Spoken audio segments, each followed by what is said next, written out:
Federal versus state in the 21st century. I'm Alexander Hamilton, and I'm at the Constitutional Convention as an ambassador from the state of New York. I helped write the Federalist Papers and support a strong federal government.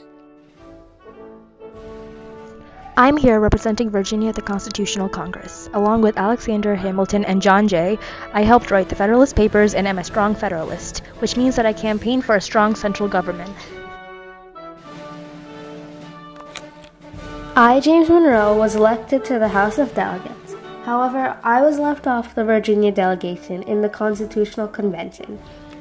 I'm part of the ratifying convention and have a strong objection to parts of the Constitution. I am an anti-federalist.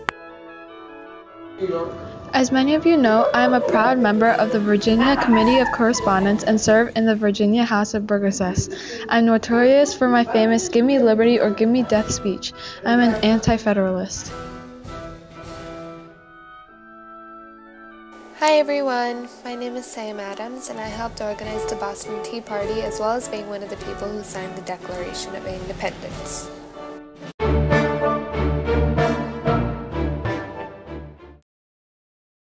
It's obvious that our current government has a lot of problems. I think it's about time we settled this division of power dispute once and for all.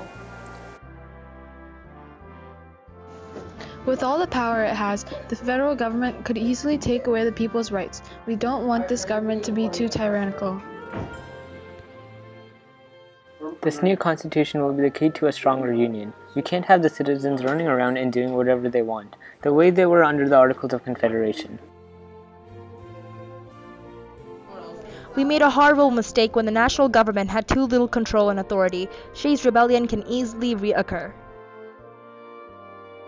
The states will be overshadowed and won't have a say if the federal government is so powerful.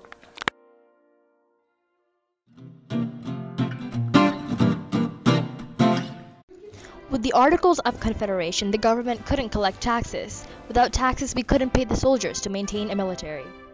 Since the country was broke, we couldn't pay the soldiers and had Shays' Rebellion.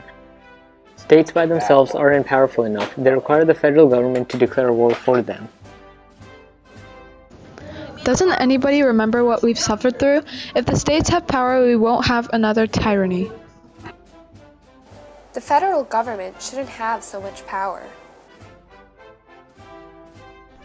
Mr. Hamilton is right. The state governments aren't powerful enough to declare war by themselves.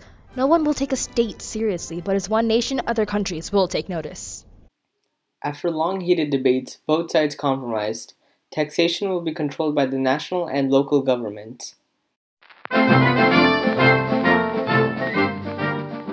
Our society is evolving rapidly. We need to properly educate the new generation that will eventually continue our legacy. The states should have about the same amount of powers as the federal government. Isn't anybody reading my tweets? A federal government will misuse their power. States could better supervise the schools rather than the federal government. This is definitely a reasonable power for the states to have. Education can have a huge impact on our future, so something of such importance should be dealt with by the national government. Education is obviously important, but it wouldn't make sense for the federal government to worry about hundreds of thousands of schools. Each individual state should be able to oversee the education system. Once again, we must compromise and agree on what is best for this country. The only solution is having federal and state courts.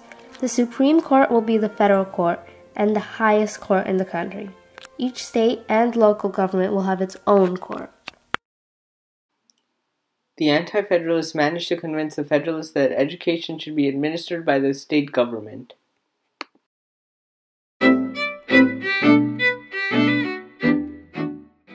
We definitely need a uniform currency. How are different states supposed to communicate and import goods if they each have a different form of currency?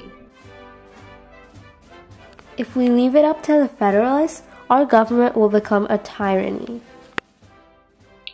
When each state had their own currency, trading was extremely difficult between states and with other countries. This is why we need a national currency that can be controlled by the federal government. it was decided that the federal government should control the national currency.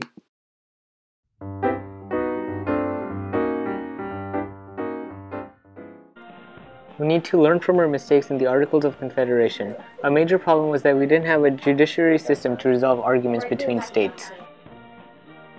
Obviously, a federal court will help solve matters between states. How are small state courts going to deal with huge problems? Remember Shays' Rebellion? The smaller, weaker courts were overrun by a bunch of poor farmers. Every little conflict shouldn't go to the national government. Along with a federal court that deals with the difficult disputes, there should also be state courts. A defendant in a court should be judged by his peers, and his peers are the people that live in his state. So, the jury can't be full of people who lead a different way of life. If we leave it up to the Federalists, our government will become a tyranny. Both sides agreed that there must be a federal Supreme Court and local state courts.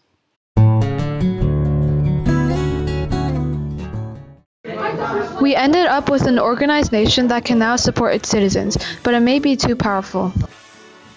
I'm still a bit unsure about the power of the federal government, but I guess this will work for now.